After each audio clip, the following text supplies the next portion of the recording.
Well, thank you very much, Nigel, and thank you to the Caribbean IGF, the organizing committee, for first of all organizing this important session, but then also making the 17th Caribbean IGF possible, given the very challenging times that we have been living through since early last year.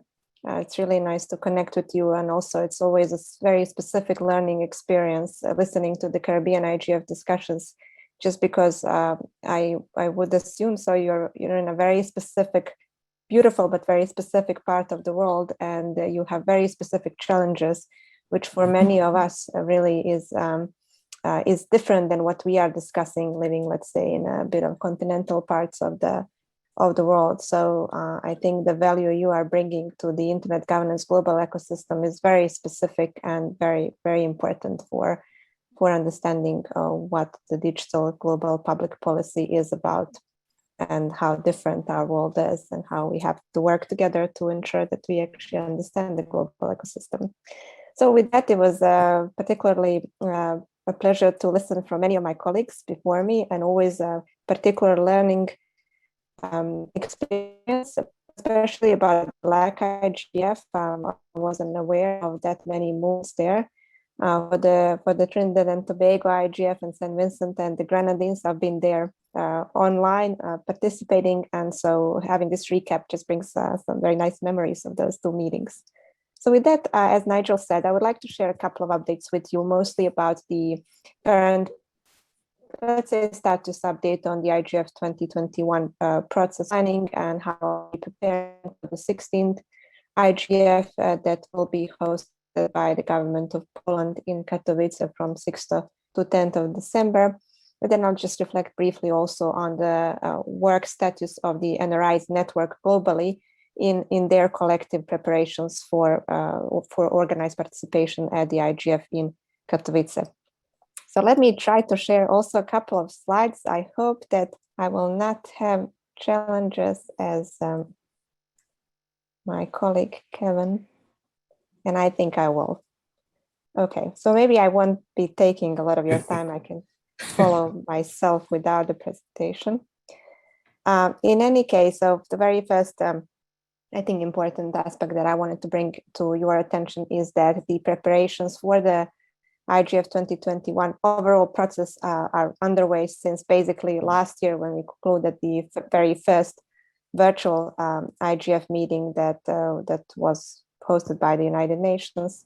And we are working closely with the government of Poland in order to ensure that we meet in Katowice in a hybrid format, completely safe for everyone that will join us in person, but also to ensure as equal as possible opportunities for participants that unfortunately will not be able to travel, but will be taking meaningful participation through online means.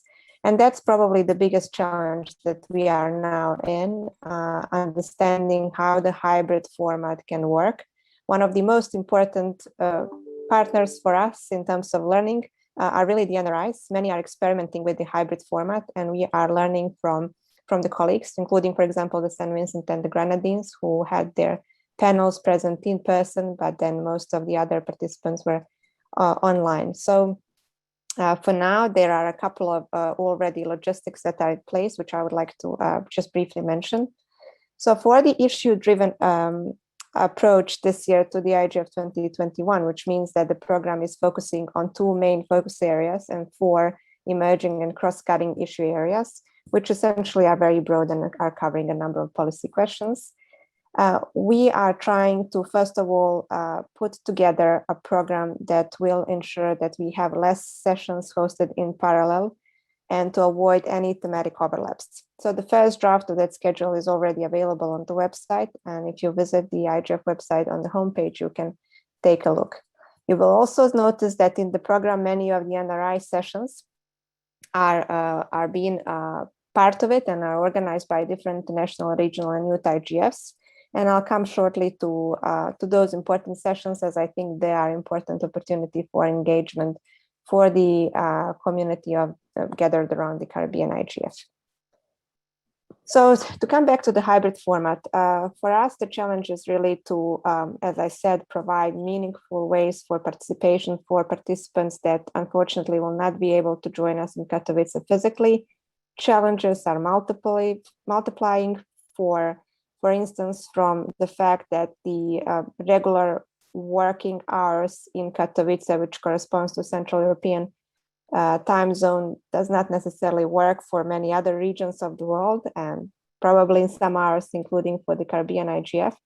So we're trying, first of all, to bridge that challenge and to ensure that we have some extended, let's say, hours for some other sessions where the demand of the community is of the nature that the traditional Central European times between 9, let's say 8 or 9 a.m. local time until 18 or 19 hours in the evening are not convenient. So there is that possibility. Another important aspect for us, logistically speaking, is that our primary platform for participation will be through online platform.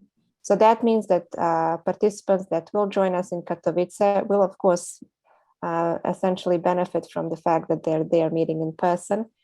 But during the formal hours, we will require everyone to participate through that platform. And that will hopefully ensure that with the unique platform, which is online based, participants participating from any part of the world, and that includes the venue of the IGF in Katowice, will have equal opportunities to take participation and request the floor, which then puts a lot of responsibility on the session organizers, especially on the moderator of the sessions. And one of the capacity development efforts for the weeks to come for the IGF Secretariat and beyond, for the members of the multi-stakeholder advisory group as well, is really to work with the session organizers to ensure that they, when hosting and moderating their sessions, ensure that they moderate in a way which equally the online participants as well as the participants which will participate online, but from maybe collectively from the venue of the IGF in Katowice. Then again, creating conditions which are, as I said, equal as possible does not mean absolutely equal, unfortunately. I think we have to be realistic and draw the line somewhere. Being aware of that, the IGF this year is having a very robust community-driven preparatory and engagement phase. It's a series of events which are of different nature, from being informative to capacity development sessions, hosted by the IGF Secretariat, by the members of the MAG. The MAG is organized into issue teams, trying to bring the narratives of the issue areas closer to the community. And they will be also specifically working with the community over a couple of online sessions in the months to come until December to unpack the thematic focus of the IGF and ensure that the organizers understand that policy questions need to be addressed to ensure that we are globally relevant, but also for the community to understand what the organizers wants to achieve. So it's sort of a circle between, let's say, the organizers, the host country, but also with all the participants and those interested to participate, even if it's for the first time at the IGF, to ensure that we all really enter this meeting with full understanding of the issue areas which are the focus of the IGF. So the concrete schedule for this preparatory and engagement phase is already in a draft format available on the IGF website. We are now in a process where we are building a more, let's say, visually appealing and easy to navigate page that will reflect all the program components of this session. But it will also provide a number of opportunities for the community to approach us if they're willing to cooperate on any of these sessions that are already in the schedule. So far, if you look at the formal schedule for the IGF in Katowice, you will notice quite a number of different types of sessions. We have over 200 different sessions which are organized by multi-stakeholder networks from all around the world. What's a big difference, I think, this year compared to last year is that the very important social component is in a way formalized just to offer more transparency, I think, and the visibility with the community. That means that we have introduced the so-called networking sessions.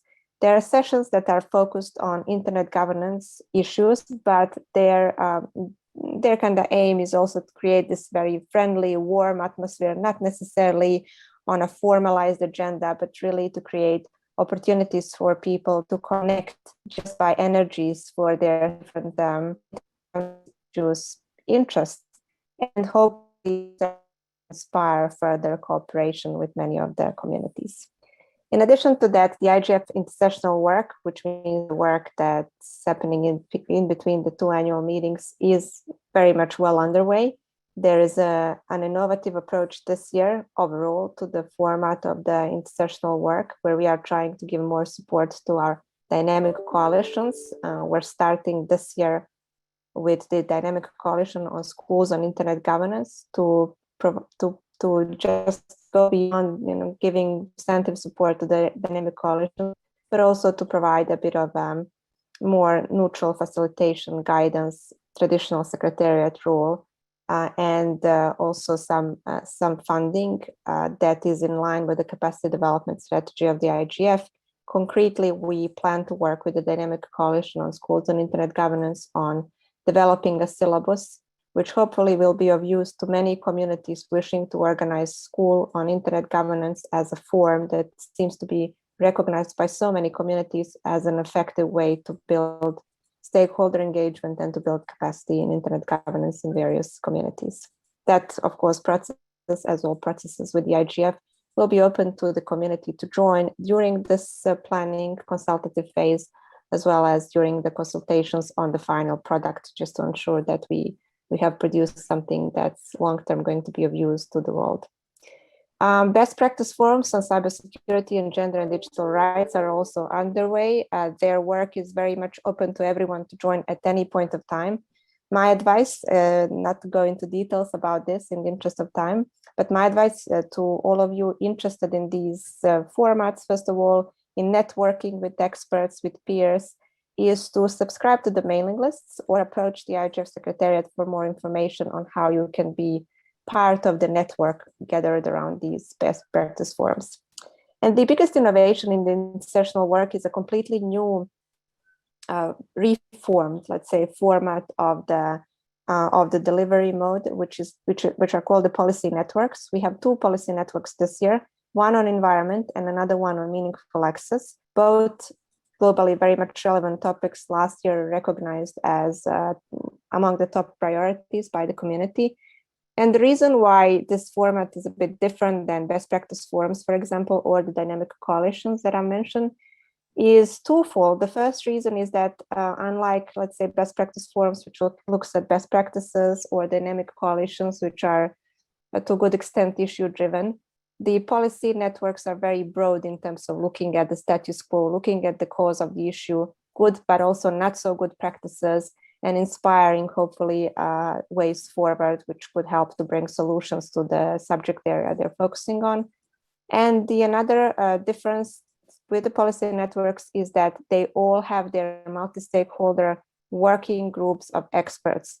Those are groups of experts which facilitate the work, and they work with the community together with the IGF Secretariat to ensure that we end up in December with good output documents on these, and hopefully, as I said, inspire many local communities to take proactive actions based on that report and hopefully make a concrete change.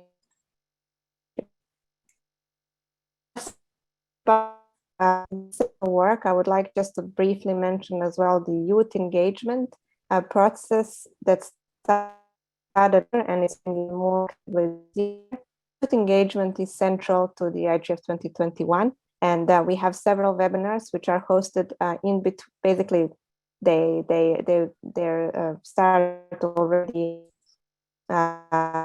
in this, but phase we are entering in late September all the way until December.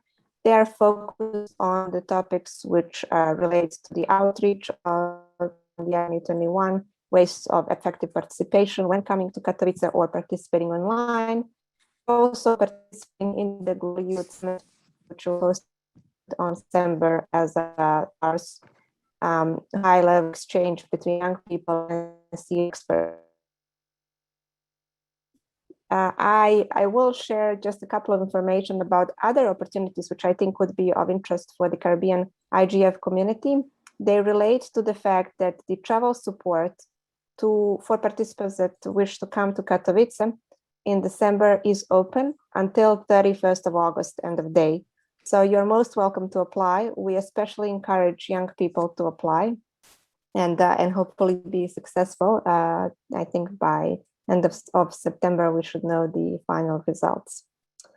Another opportunity, which is very important, relates to the open call for the renewal of the IGF multi-stakeholder advisory group, including its membership and the chair, to plan the next year's IGF, which will be hosted by the government of Ethiopia.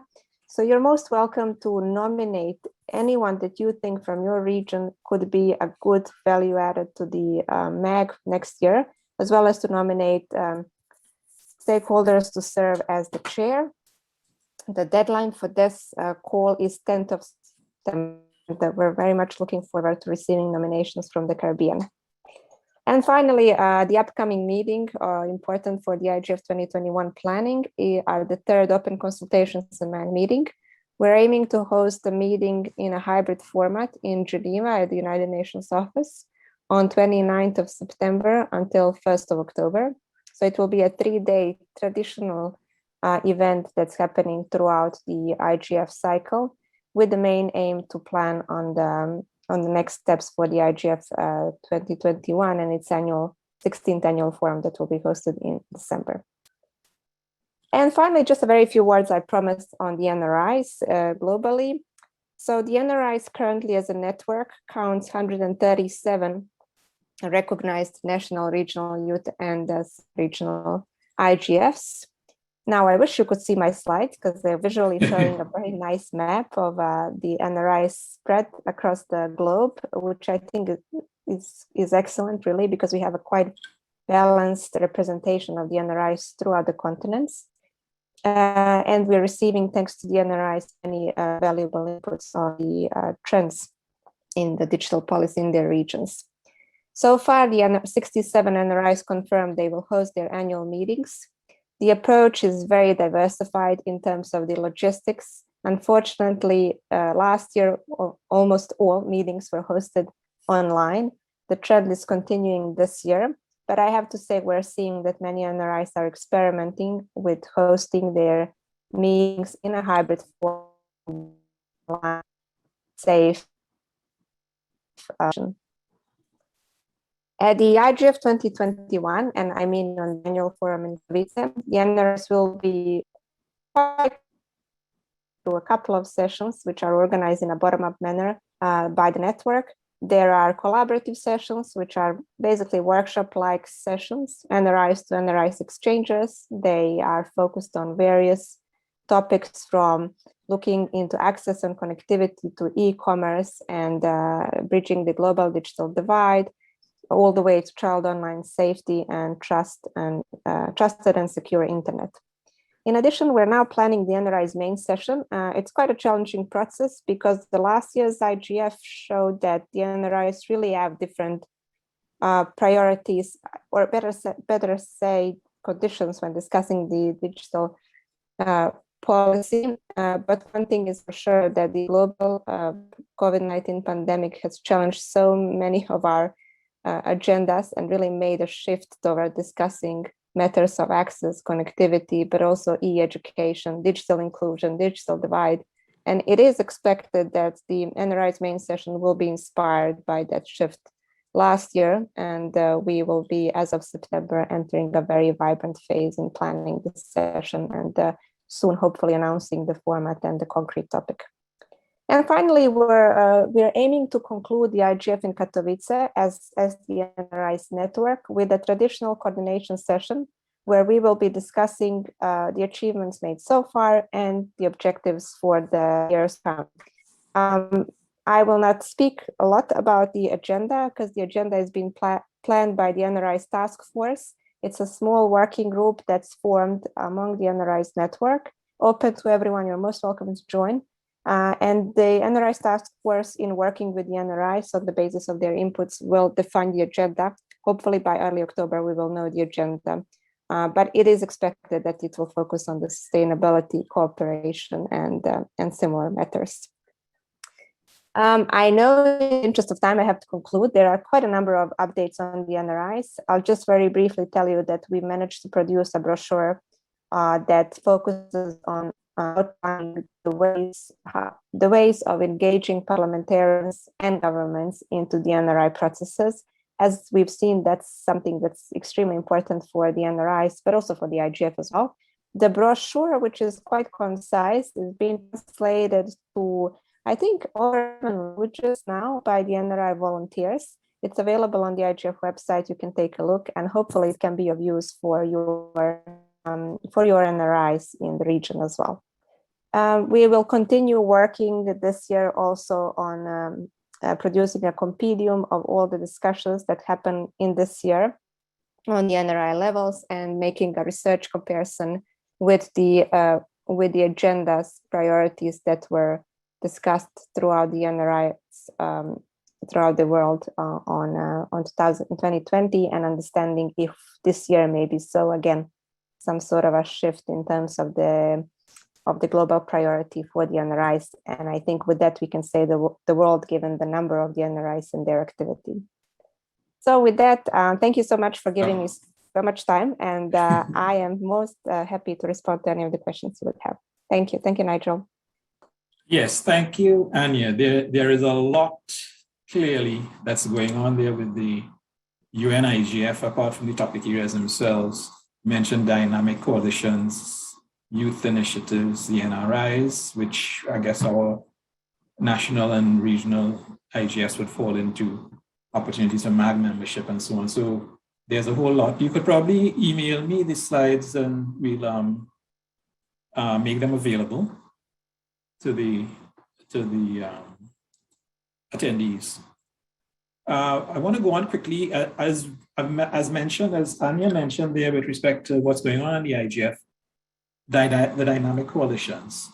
And we have some significant input into the dynamic coalition on SIDS, and I'll ask Tracy Hackshaw to say a few words on that for us. Tracy? Thanks, Nigel. So let me just do a quick share again. I know time is running out, so let me see if I can do this as quickly as possible. All right, so I hope you're seeing my screen. Yes. Yes.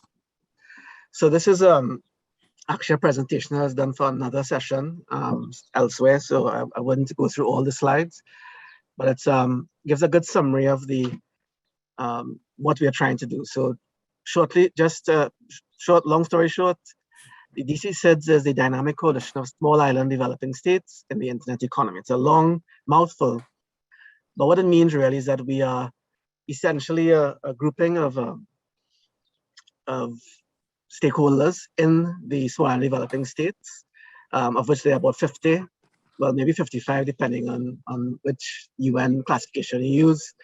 And they have the commonality of being an island to a large extent, even though we do have some of the SIDS being on mainland, like, for example, Belize and Guyana and Suriname, who are actually all in the Caribbean. But they're considered to be SIDS because of their Caribbeanness, so to speak. The DC SIDS is, well, co-founded and co-chaired by myself, Tracy Hackshaw, from Trinidad and Tobago, and Maureen Hilliard, who's from the Cook Islands in the Pacific Islands.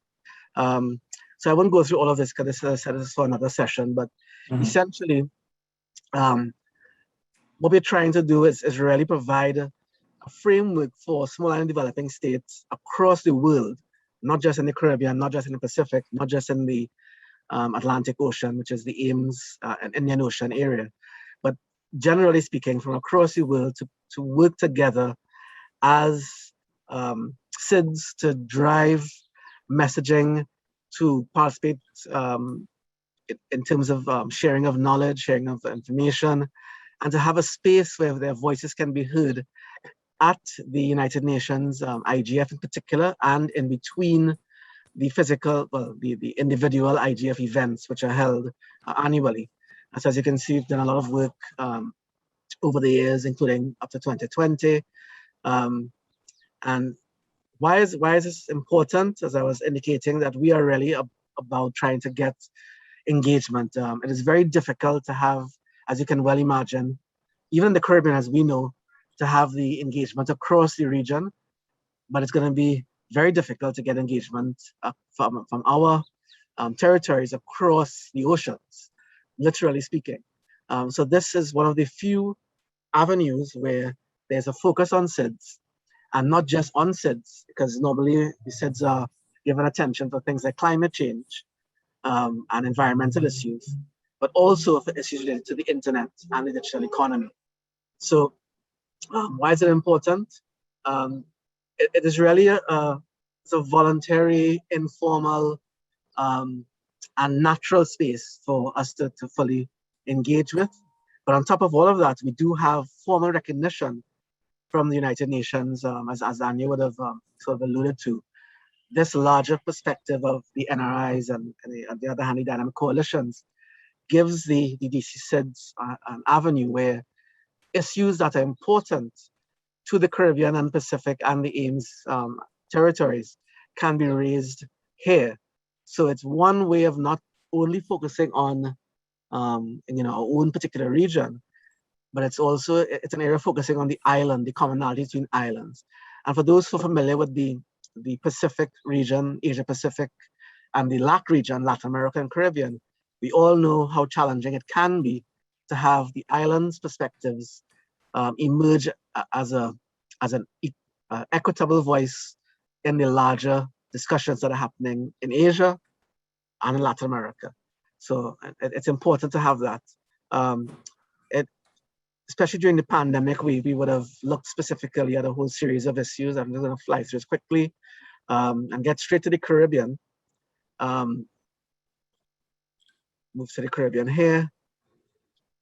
But there we go, right. So this is high level. What are the key Caribbean IG issues? And this actually pulled a lot from the Caribbean IGF actually, and the Caribbean Internet Governance Framework, and have been updated based upon, I guess, what we would think of as the pandemic-related issues. So these key issues: access and affordability, digital inclusion, digital literacy, critical internet infrastructure, digital skills development, local content development, cybersecurity, data sovereignty, and emerging technologies. And I'm sure these are just a short list are the key areas that we want to take a look at. And these are feeding into the DC SID. So it's not just about the Caribbean, but these cut across the small and developing states. They are also issues that the Pacific and the AIMS islands face. And we do have discussions around these particular topics. Additional impacts of the pandemic, as we sort of highlighted previously, it's been a common thread. The shift to remote work and online learning, the increasing relevance and need to have digital government move to the forefront. As I mentioned with the TTIGF issue, the rise of digital entrepreneurship and digital commerce as something that is no longer a niche area, but now needs to be a sort of a prominent and priority area for the Caribbean in particular. I mentioned delivery economy, digital health, and specifically as we talk about, I think we talked about this in the CIGF last year, and it may come up again this year, the whole idea of digital nomads and tourism, and what that means for many of our territories in the Caribbean region, because that, while Trinidad and Tobago may not be a specific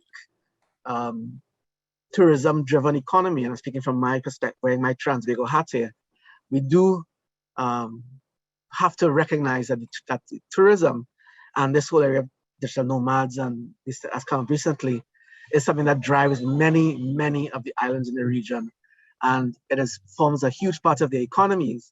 And therefore, what can internet governance and the digital economy do to promote and facilitate and support those issues? I think this was mentioned earlier by Rodney in the CTU opening, talking about this development of a single ICT space, and that is something that is, of course, driven by the CTU and CARICOM.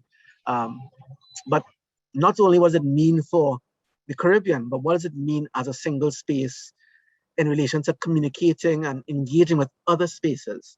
So I think this is it is extremely important to understand what do we do as a region, as a Caribbean region in this particular discussion to see if there are any commonalities, any shared experiences, any synergies that we can work with in the other SIDs that have regional perspectives, particularly the Pacific, who is the next largest region that we need to treat with in terms of numbers. You know, the Pacific region has Fiji, Papua New Guinea, Tonga, and of course, a lot of these small islands of Vanuatu and Nauru and Niue and so on.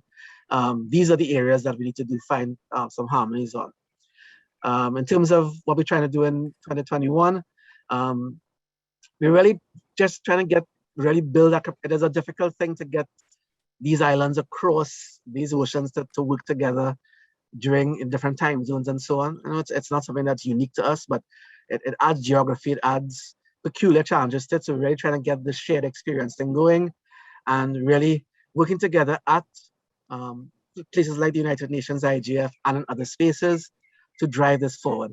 I'm really hopeful that the Caribbean IGF can be one of those fora where we can work together with, for example, the Pacific IGF, which just to let this as a plug for them, it's being held on the 6th to 9th of September, mostly online as a hybrid, but it's a hybrid environment. I can't recall, I'm part of the organizing team and slips me anymore where exactly it's being hosted. You know, nominally it's being hosted at one country, but I think it's something that the Caribbean IGF and participants from the Caribbean should participate in. I'll post a link for registering separately in the chat subsequently. I think that's something that we need to do together, because I firmly believe that working together as small and developing states, we can drive our economies forward scale and through focus on scope. Thanks, Nigel.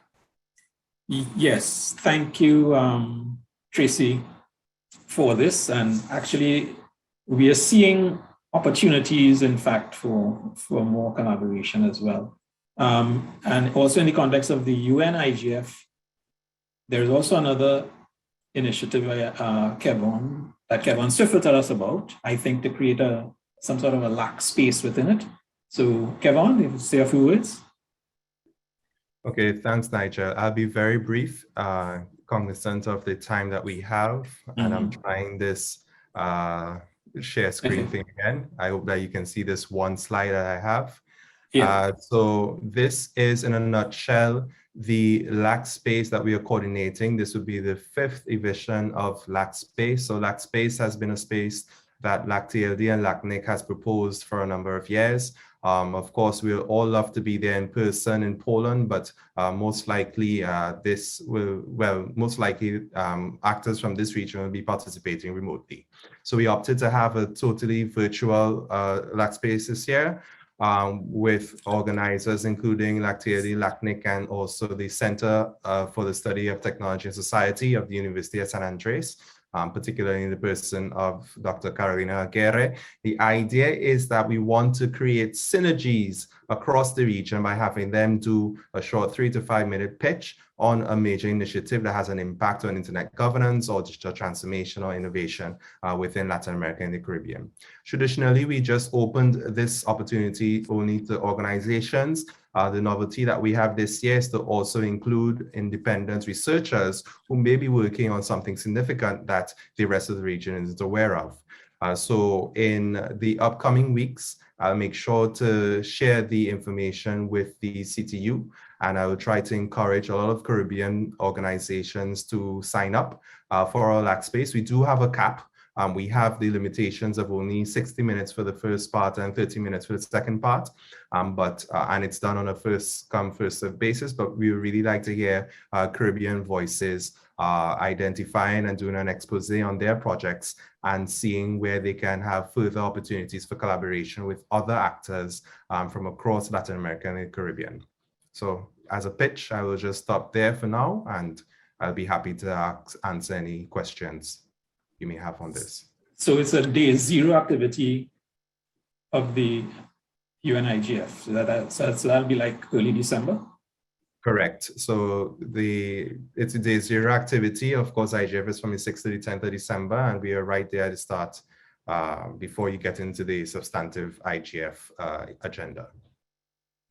Yes, we are indeed approaching the scheduled time, but I'm willing to run a little over in case we have any specific questions that persons might have for any of the presenters now, that any of the updates from TTIGF, SVG, LACNIC with respect to like IGF or leader race, Anya on the UN IGF, or any more about the dynamic coalition on SIDS and LAC space. We are open to questions. You can either post a question in the chat or raise your hand. And probably while we wait. Oh, I'd asked Anya to send us a slide so that we can share them. We can share them that way.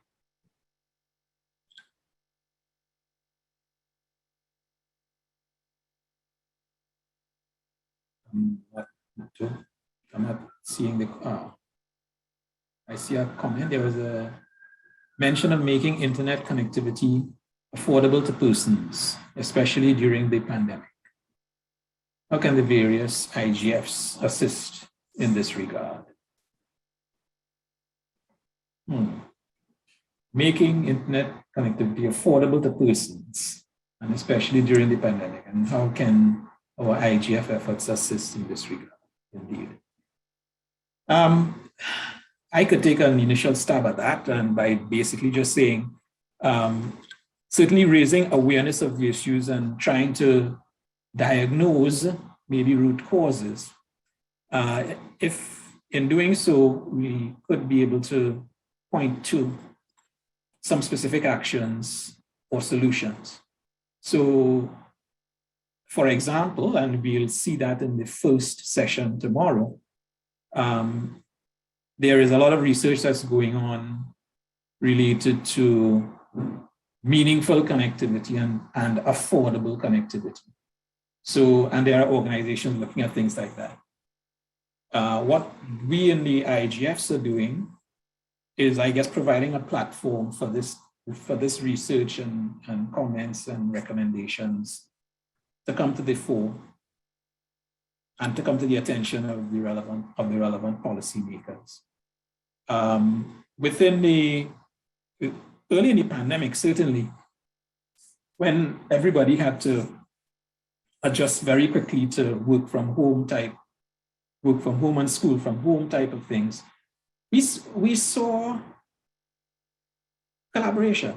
We saw service providers providing additional bandwidth, enhancing services and so on without necessarily, or giving greater value for money, without necessarily raising prices. So enhancing affordability. So the more that we have opportunities to highlight these things, maybe make recommendations to policymakers, maybe make requests, specific requests of service providers and so on, it ought to have a positive impact on the affordability and value for money for connectivity. So we are bringing the issues to the fore, providing the environments and platforms for the issues to be discussed and solutions to be found. I don't know if anyone else might want to chime in on that one. Oh, and Anya made a comment. She invites us to join discussions as well with the Policy Network on Meaningful Access and its working group. That's also an input into, that's one of the groups in the UN IGF as well. And she's given the link as well.